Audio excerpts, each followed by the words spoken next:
Hi అండి, welcome to Missamma world. ఈరోజు మీరు వినబోతున్న కథ బేతాళ కథ. కాలక్షేపం విద్యలు.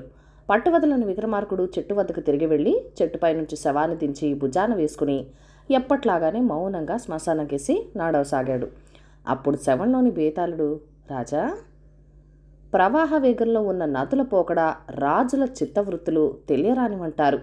భక్తి గౌరవాలతో కొలుస్తున్న తన మంత్రులకే అర్థం కాని చతురసేనుడనే రాజు కథ చెప్తాను, శ్రమ తెలియకుండా విను అంటూ ఇలా చెప్పసాగాడు. గిరికూట రాజ్యాన్ని పాలించే చతురసేన మహారాజు మంత్రులలో లోకనాథుడొకడు. అతడి భార్య వైపు బంధువులు ఇద్దరు రాజుగారి కొలువులో ఉద్యోగాల కోసం ప్రయత్నిస్తున్నారు. రాజుకు వారి గురించి చెప్పమని లోకనాథుడి భార్య భర్తను వేధించసాగింది. అయితే లోకనాథుడు ప్రయత్నలోపం మాత్రం చేయలేదు. భార్య బంధువుల్లో ఒకడు మంచి కవి, రెండోవాడు సమర్థుడైన జ్యోతిష్కుడు. ఆ ఇద్దరిని దృష్టిలో ఉంచుకొని లోకనాథుడు రాజుకు సూచనప్రాయంగా, ప్రభు, మన కొలువులో ప్రతిభావంతులైన కవులు జ్యోతిష్కలు ఉండడం బాగుంటుంది అని 1-2 సార్లు చెప్పి చూశాడు. కానీ రాజు చతురసేనుడు, ప్రస్తుతం అన్నది చాలా బీద దేశం, దేశంలో ప్రజలందరూ సుఖంగా ఉండే వరకు కళాపోషణ గురించి ఆలోచించదలచలేదు అనేశాడు.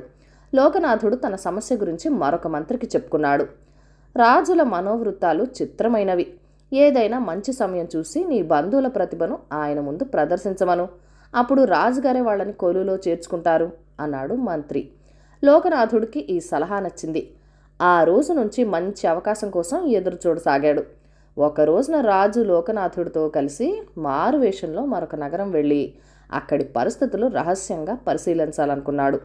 ఈ సంగతి ముందుగానే తెలియడం వల్ల లోకనాథుడు తన బంధువులిద్దరిని పిలిచి ఫలానా నగరంలో ఫలానా రోజున రాజును కలిసి విద్యలను ప్రదర్శించమని చెప్పాడు. తీరా ప్రయాణ రోజున రాజు ముందు అనుకున్న నగరానికి కాక మరొక నగరానికి బయలుదేరాడు. లోకనాథుడు కంగారు పడిపోయి, ప్రభు, మనం అనుకున్నది ఈ నగరం కాదు కదా అన్నాడు. అందుకు చతురసేనుడు నవ్వి, చివరి క్షణం వరకు నా కార్యక్రమం గురించి ఎవరికీ నిజం తెలియకూడదు, ఇది నా పద్ధతి అన్నాడు. లోకనాథుడు రాజుకు తెలియకుండా ఈ సంగతి ఒక నమ్మకస్తుడి ద్వారా ఇంటికి కబురు చేశాడు. అయితే అప్పటికే అతడి బంధువులు ప్రయాణమైపోయారు. లోకనాథుడు దిగులుగానే రాజుతో ప్రయాణమయ్యాడు. వారు చేరిన నగరంలో ఇద్దరు ఒక పేద బ్రాహ్మడి ఇంట విడిది చేశారు. రాజు ఆ బ్రాహ్మణిని అడిగి నగర పాలన గురించి చాలా విషయాలు తెలుసుకున్నాడు. రోజంతా లోకనాథుడు చతురసేనుడు నగరం తిరిగి రాజును గురించి ప్రజలు ఏమనుకుంటున్నారో తెలుసుకునేవారు. అలా 2 రోజులు గడిచాయి. ఒక రోజున ఇద్దరు విడిదికి తిరిగి వచ్చేసరికి బ్రాహ్మడు చెయ్యి చూసి ఎవరికో జోస్యం చెప్తున్నాడు. నీకు జ్యోతిషం తెలుసునా అని రాజు ఆశ్చర్యంగా బ్రాహ్మణుని అడిగాడు. చెయ్యి చూసి ఎవరికైనా భూత భవిష్యత్తు వర్తమానాలు చెప్పగలను అన్నాడు బ్రాహ్మణుడు. అయితే నాకు చెప్తావా అంటూ రాజు చెయ్యి చాపాడు. బ్రాహ్మణుడు రాజు చేయి పరీక్షించి చూసి, నువ్వు భాగ్యవంతుడివి, అయితే నీకు శక్తికి మించిన ఆశలున్నాయి. ఎప్పటికైనా రాజు కావాలని నీ ఆశ, కానీ ఎప్పటికీ నువ్వు రాజు కాలేవు. ఉన్నదాంతో తృప్తి పడితే నీ అంత అదృష్టవంతుడు మరొకడుండడు అన్నాడు. రాజు బ్రాహ్మణుని మెచ్చుకొని, ఇంకా ఏమైనా విశేషాలు చెప్పు అన్నాడు. జ్యోతిష్క బ్రాహ్మణుడు చాలా వరకు తప్పులే చెప్పాడు. అయినా రాజు అతన్ని వదలక ఎన్నో ప్రశ్నలు వేసి చాలాసేపు జోష్యం చెప్పించుకున్నాడు. తర్వాత రాజు అతన్ని, నీకు ఈ విద్య ఎలా వచ్చింది అని అడిగాడు. స్వతహాగా నేను కవిని. మా ఇంట్లో పూర్వీకులు వదిలిపోయిన గ్రంథాలు ఎన్నో ఉన్నవి. అవి తిరగేస్తుంటే హస్తవాసిక గ్రంథం కనబడింది.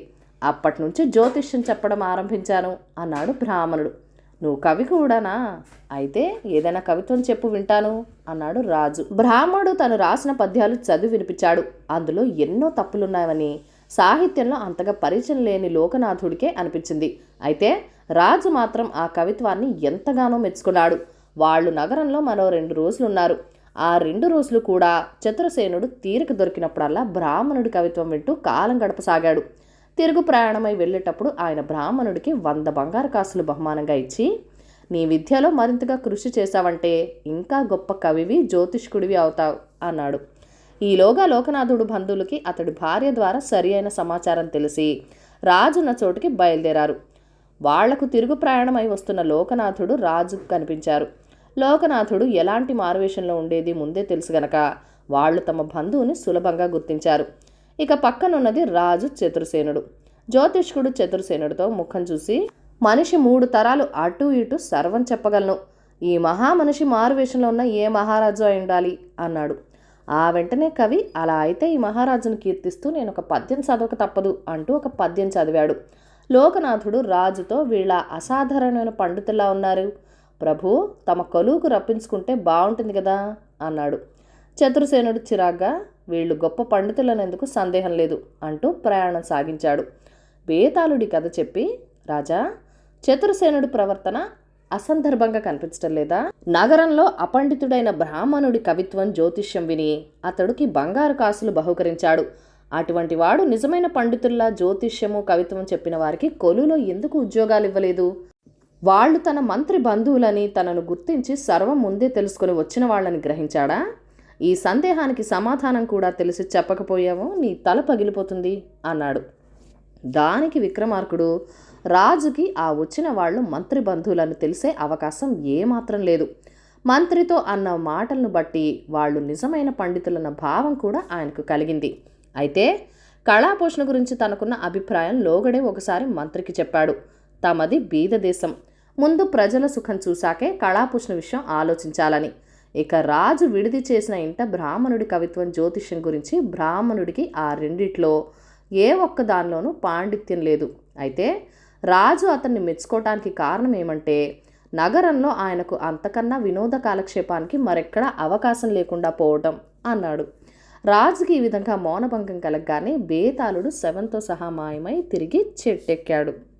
మంత్రపు చెవి. జపాన్ జానపద కథ. జపాన్ దేశంలో ఒక యువకుడు ఉండేవాడు. అతడు ఒకనాడు సముద్ర తీరాన నడుస్తూ ఉండగా ఇసుకలో ఒక మడుగులో ఒక చేప తన్నుకుంటూ ఉండడం కనబడింది. అది సముద్రపు పోటులో ఒడ్డుకు వచ్చి ఆ మడుగులో చిక్కుకొని తిరిగి సముద్రంలోకి వెళ్ళలేకపోయింది. యువకుడు చేపను చూసి జాలిపడి దాన్ని ఎత్తుకుపోయి సముద్ర జలంలో వదిలేసి ఒక ప్రాణికి సహాయపడ్డాను కదా అన్న సంతోషంతో వెళ్ళిపోతూ ఉండగా వెనక నుంచి ఎవరో కొంచెం ఆగు అని కేక పెట్టారు. అతను వెనక్కి తిరిగి చూసేసరికి ఎవరో స్త్రీ కనిపించింది. అతను ఆమెనెన్నడూ చూసి ఉండడం కారణం చేత ఆమె పిలుస్తున్నది తనని కాదనుకొని అతను మళ్ళీ తన దారి పట్టాడు. నిన్నే, కొంచెం ఆగు అని ఆ స్త్రీ మళ్ళీ పిలిచింది. అతను ఆశ్చర్యపడిపోతూ ఆగి ఆమె వద్దకు తిరిగి వెళ్ళాడు. సముద్రపు రాజు నన్ను పంపాడు. తన ఏకైక పుత్రిక ప్రాణాలను నీవు కాపాడావు. మా దేశానికి నిన్ను వెంట పెట్టుకుపోవటానికి నన్ను పంపారు. దయచేసి నా వెంటరా అన్నదామె. నాకు ఈదటం రాదు, సముద్ర రాజ్యానికి ఎలా రాగలను అన్నాడా యువకుడు.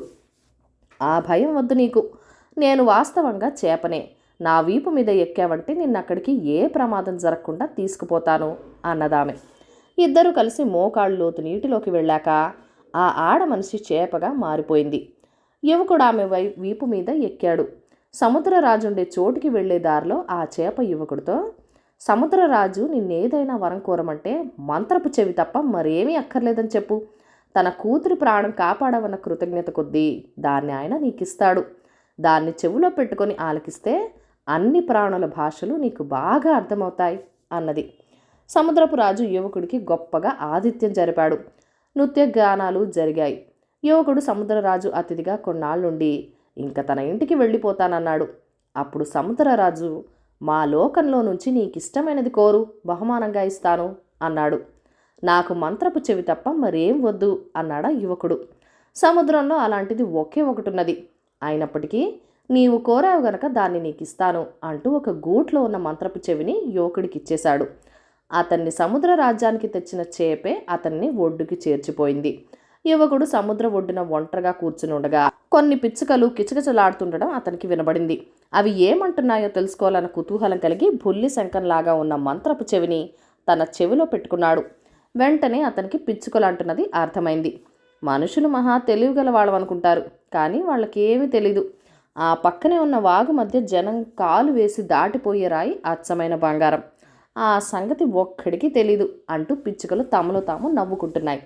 ఆ సంగతి విని యువకుడు ఆశ్చర్యపడి అతను వాగు వద్దకు వెళ్ళి దాని మధ్యలో ఉన్న రాతిని ఎత్తి దానిపైన పేరుకుని ఉన్న పాచిని కడిగేసరికి తళతళ మెరుస్తూ బంగారం బయటపడింది. పిచ్చుకలన్న మాటలు అసత్యం ఏమీ లేదు. యువకుడు బంగారాన్ని జేబులో పెట్టుకుని తన అదృష్టానికి ఆశ్చర్యపడుతూ ఇంటికి పోతూ ఉండగా 2 కాకులు కా కా అని అరవటం వినిపించింది. అతను మంత్రపు చెవిని తీసి తిరిగి తన చెవిలో పెట్టుకుని కాకులు చేస్తున్న సంభాషణ విన్నాడు. మనుషులు వట్టి మూర్ఖులు. ఎక్కడెక్కడ వైద్యుల్ని పిలిపించారు, కానీ ఒక్కడు కూడా జమీందారు గారి పిల్లకి నయం చేయలేకపోయారు. ఎలా నయం చేస్తారు? అది మందులతోనూ మాకులతోనూ నయమయ్యే వ్యాధి అయితే కదా. జమీందార్ గారి ఇల్లు తిరగవేసేటప్పుడు గడ్డితో పాటు ప్రమాదవశాన ఒక పాము కూడా కట్టులో చిక్కుకుపోయింది. అది తిండికి మాడి కృషించిపోతున్నది. దాన్ని ఎవరైనా విడిపించి ఆహారం పెడితే గాని జమీందార్ గారి కూతురు వ్యాధి నుంచి కోలుకోదు అంటూ కాకులు తమలో తాము మాట్లాడుకున్నాయి. ఆ మాటలు తన చెవిన పడ్డం మేలైందనుకుని యువకుడు తిన్నగా జమీందారింటికి వెళ్ళాడు. నా కుమార్తెకు చికిత్స చేసి వ్యాధి నయం చేసిన వారికి కోరినది ఇవ్వబడను అని ఇంటి ముందు బయట రాసి ఉన్నది. యువకుడు లోపల ప్రవేశించి జబ్బుగా ఉన్న అమ్మాయికి చికిత్స చేస్తాను అన్నాడు. అక్కడ చేరున్న వైద్యులంతా విరగబడి నవ్వి, మనందరికీ అంత చిక్కిన వ్యాధిని ఈ మడ్డి వెధవ నయం చేస్తాడట అని ఎద్దేవా చేశారు. కానీ జమీందారు మాత్రం ఎవరు వైద్యం చేస్తానన్నా చేయించడానికి సిద్ధంగానే ఉన్నాడు.